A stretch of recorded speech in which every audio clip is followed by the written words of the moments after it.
ஓம் கணபதயே நமக. நானலம் பெற பூவார் புனித புவன தலைமை தேவ கரியின் திறமே உளவா மூவா தமிழால் முறையே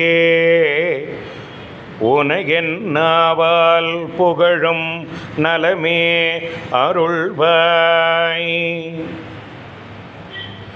அழகு பொருந்தியவனே, ஈரேழு 14 உலகங்களுக்கும் தலைவன் ஆனவனே, யானையின் முகத்தை கொண்டவனே, நான் உன்னை பழமையான தமிழால் பாடும் வலிமையே எனக்கருள்வாய்.